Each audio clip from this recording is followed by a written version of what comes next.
샬롬, 5월 7일 토요일 하나님 나라를 시작하는 말씀 묵상 시간입니다. 하나님께서 오늘 우리에게 주시는 말씀은 룻기 4장 7절에서 23절까지의 말씀인데요. 젊은 이누리 김민정 집사님께서 말씀을 봉독해 주시겠습니다. 하나님의 말씀을 경청하십시오. 옛적 이스라엘 중에는 모든 것을 무르거나 교환하는 일을 확정하기 위하여 사람이 그의 신을 벗어 그의 이웃에게 주더니 이것이 이스라엘 중에 증명하는 전례가 된지라. 이에 그 기업 물을 자가 보아스에게 이르되 내가 너를 위하여 사라 하고 그의 신을 벗는지라.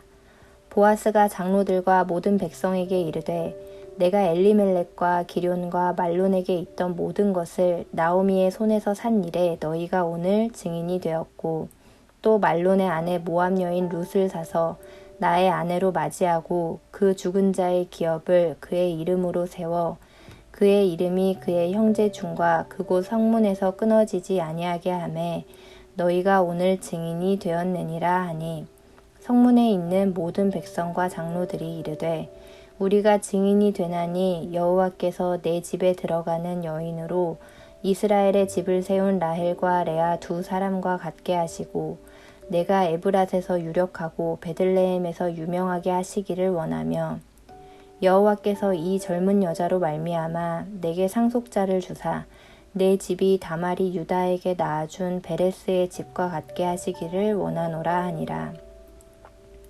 이에 보아스가 룻을 맞이하여 아내로 삼고 그에게 들어갔더니 여호와께서 그에게 임신하게 하심으로 그가 아들을 낳은지라. 여인들이 나오미에게 이르되 찬송할지로다. 여호와께서 오늘 내게 기업 모를 자가 없게 하지 아니하셨도다. 이 아이의 이름이 이스라엘 중에 유명하게 되기를 원하노라. 이는 내 생명의 회복자이며 내 노년의 봉양자라. 곧 너를 사랑하며 일곱 아들보다 귀한 내 며느리가 낳은 자로다 하니라. 나오미가 아기를 받아 품에 품고 그의 양육자가 되니 그의 이웃 여인들이 그에게 이름을 지어주되 나오미에게 아들이 태어났다 하여 그의 이름을 오벳이라 하였는데 그는 다윗의 아버지인 이새의 아버지였더라. 베레스의 계보는 이러하니라. 베레스는 헤스론을 낳고 헤스론은 람을 낳았고 람은 암미나답을 낳았고 암미나답은 나손을 낳았고 나손은 살몬을 낳았고 살몬은 보아스를 낳았고 보아스는 오벳을 낳았고 오벳은 이새를 낳고 이새는 다윗을 낳았더라. 아멘. 룻기서 참 많이 읽기도 했고 또 듣기도 했던 성경인데요. 그때마다 궁금했던 질문 하나가 있습니다. 바로 보아스보다 더 가까운 친족으로 나오미 집안의 기업을 물을 책임이 있었던 그 첫 번째 사람은 왜 그들의 기업을 물을 책임을 포기했던 걸까에 대한 질문이었습니다. 어제 본문이었던 룻기 4장 4절 말씀을 보면 보아스가 그에게 순서상으로 자기보다 먼저인 당신이 나오미에게서 밭을 사서 엘리멜렉의 기업을 물으라고 제안을 하죠. 네, 그 첫 번째 제안에서 그는 흔쾌하게 자기가 하겠노라고 수락을 합니다. 그런데 바로 그 다음 구절에서 보아스가 이 말을 하자 그는 급 당황을 하면서 자신의 말을 번복하는데요. 그리고는 자기는 포기할 테니 보아스더러 나오미 집안의 기업을 물으라고 하죠. 그때 상황이 룻기 4장 5절에서 8절까지 말씀에 기록이 되어 있는데요. 제가 다시 천천히 말씀을 읽어 드리겠습니다. 보아스가 이르되 내가 나오미의 손에서 그 밭을 사는 날에 곧 죽은 자의 아내 모압 여인 룻에게서 사서 그 죽은 자의 기업을 그의 이름으로 세워야 할지니라 하니 그 기업 물을 자가 이르되 나는 내 기업에 손해가 있을까 하여 나를 위하여 물으지 못하노니 내가 물을 것을 내가 모르라 나는 물으지 못하겠노라 하는지라. 옛적 이스라엘 중에는 모든 것을 무르거나 교환하는 일을 확정하기 위하여 사람이 그 신을 벗어 그의 이웃에게 주더니 이것이 이스라엘 중에 증명하는 전례가 된지라. 이에 그 기업 물을 자가 보아스에게 이르되 내가 너를 위하여 사라 하고 그의 신을 벗는지라. 네, 이제부터 설교의 편의상 첫 번째로 그 기업 물을 책임이 있었던 나오미의 친족을 아무개로 이름하겠습니다. 그렇다면 왜 아무개는 처음엔 하겠다 해놓고 나중에는 못하겠다고 말을 바꾼 걸까요? 여기에는 여러 가지 가능성들이 있는데요. 그 중에서도 가장 유력한 해석은 경제적인 손실이 예상되었기 때문이다라는 것입니다. 처음 보아스가 그 아무개에게 나오미에게서 밭을 사서 기업을 물으라는 제안에서는 자기가 그 밭을 사더라도 더 이상 엘리멜렉의 후손이 없는 상황이었으니까 그 땅이 곧 자기의 것이 될 것이란 계산에 흔쾌하게 수락을 했던 건데요. 그런데 룻이라는 존재가 있었다는 걸 간과한 거죠. 그렇게 흔쾌하게 수락하는 아무개에게 보아스가 정확한 정보를 주면서 그래도 나오미의 기업을 물으겠냐고 재차 질문을 한 겁니다. 다시 말해 이런 거죠. 아, 아무개 줬소. 그런데 그 사실은 알고 대답하는 거죠. 나오미에게 젊은 며느리가 하나 있어. 모압에서 온 룻이라는 여인인데 당신이 나오미의 기업을 물으려면 그 여인과 혼인을 해서 그 끊어진 엘리멜렉 집안의 후손을 대대로 이어가야 하오. 어떻게 그것까지 감수하겠소? 네, 이렇게 보아스가 이야기한 것입니다. 생각하지 못했던 변수에 아무개는 곧 난감해집니다. 머릿속이 복잡해지죠. 이건 예상치 못했던 일이었으니까요.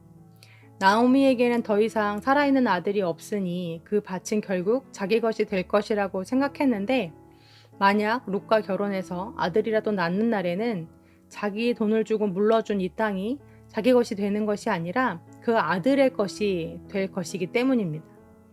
그러니 6절 말씀에 기록되어 있는 것처럼 나는 내 기업에 손해가 있을까 하여 나를 위하여 물으지 못하겠노라 라고 다시 말을 번복하는 거죠. 그런데 제가 유독 눈길이 머물렀던 구절은 바로 8절 말씀입니다.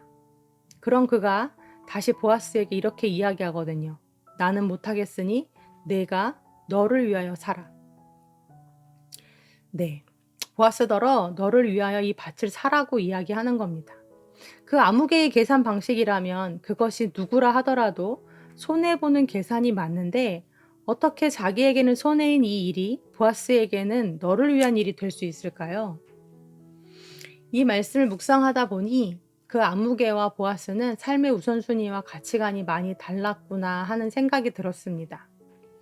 아무개에게 있어 삶의 우선순위 또 삶의 우선되는 가치는 내 재산, 내 기업을 지키고 불리는 일이었습니다. 나오미에게서 밭을 사더라도 그녀의 자식이 없으니 당연 그 밭이 자기 것이 될 것이라고 생각했을 때는 오케이가 됐던 상황이었는데 생각지 못했던 변수 룻의 등장으로 그와 룻 사이에서 아들이 태어날 경우엔 꼼짝없이 그 기업은 자기 것이 되는 것이 아니라 엘리멜렉의 손자인 그 아들의 것이 되는 것이므로 그때는 노가 되었던 거죠. 그런데 보아스는 달랐습니다. 그의 삶의 우선순위는 하나님의 뜻을 사는 것에 있었습니다. 하나님의 자비와 은혜를 가리키는 이름, 이 헤세드를 실천하는 것에 있었죠. 그러니 그것이 우선이었던 보아스에게는 나오미의 기업을 물러주고 또 룻과 결혼해서 그 기업을 책임져 주는 것이 보아스를 위한 일이었다는 것입니다. 이처럼 세상을 살아가면서 내가 가장 중요하게 여기는 삶의 우선순위 또 삶의 가치관은 다 다를 수 있습니다. 그리고 그 아무개가 나오미의 기업을 물으는 것을 포기하고 그 책임을 보아스에게 넘겼다 하더라도 성경은 그를 향해 손가락질하거나 또 자기 책임을 다하지 않은 이기적인 사람으로 평가하고 있지 않습니다. 충분히 그럴 수 있는 일이고 이해받을 수 있는 일로 묘사하고 있습니다. 왜냐하면 그 누구에게도 쉽지 않은 일일 거라는 공감대가 있기 때문입니다. 하지만 오늘 성경 마지막 부분 룻기의 끝은 이렇게 기록하고 있습니다. 18절부터 22절 말씀인데요. 베레스의 계보는 이러하니라. 베레스는 헤스론을 낳고 헤스론은 람을 낳고 람은 암미나답을 낳고 암미나답은 나손을 낳았고 나손은 살몬을 낳았고 살몬은 보아스를 낳았고 보아스는 오벳을 낳았고 오벳은 이새를 낳았고 이새는 다윗을 낳았더라. 아멘. 네, 아무개 역시 열심히 삶을 살면서 자신의 기업을 지키기 위해 열심히 노력을 했지만 결국 자신의 기업만 일으켜 세웠을 뿐이요. 하나님이 주신 인생 안에서만 행복할 수 있었습니다. 하지만 하나님의 뜻을 살아내기 위해 조금은 비상식적인 삶을 선택했던 보아스는 결국 다윗의 증조 할아버지로 또 예수 그리스도의 족보에 이름을 올리며 이 땅에 하나님의 나라를 이루는데 귀한 통로요 도구가 되는 삶을 살았습니다. 이제 선택은 여러분의 몫입니다. 선택의 기로에서 아무개의 선택을 쫓을 것인가 보아스의 선택을 쫓을 것인가는 여러분에게 달려 있습니다. 하나님은 우리에게 어떤 계획을 가지고 이 땅에 내려보내셨을까요? 나를 위하여는 무르지 못하리니 너를 위하여 내가 밭을 사라 한 그 아무개의 말 속에서 우리는 과연 나를 위하여서 무엇을 선택하며 살아가고 있는지 스스로를 돌아볼 수 있는 하루가 되기를 소망합니다. 아멘. 주신 말씀 기억하며 함께 기도하시겠습니다. 하나님, 이것이 법을 어기는 일이 아닌 이상해야 내가 나를 위하여 이 선택을 한다고 해서 누구 하나 비난을 하거나 손가락질 할 사람은 아무도 없습니다. 하지만 하나님이 보내시고 하나님이 허락하신 이 땅의 삶을 살아가면서 나를 위하여만 살지 않게 하시고 나를 향한 하나님의 뜻을 기억하는 우리들이 되게 하여 주옵소서. 헤세드 정신으로 나오미의 기업을 무르고 룻과 결혼을 선택한 보아스가 억지로 선택한 것이 아니라 그것이 보아스에게 삶의 가치였고 기쁨이었던 것을 묵상해 보게 됩니다. 하나님, 우리도 억지로 살아내는 하나님의 뜻이 아니라 하나님의 뜻을 사는 것이 삶의 기쁨이요 우선이 되는 아버지의 백성들이 되게 하여 주옵소서. 예수님의 이름으로 기도합니다. 아멘. 말씀을 마쳤습니다. 여러분의 삶의 우선순위, 여러분의 삶의 모토와 가치관은 무엇인가요? 여러분의 선택에 있어 무엇이 가장 큰 기준이며 잣대인가요?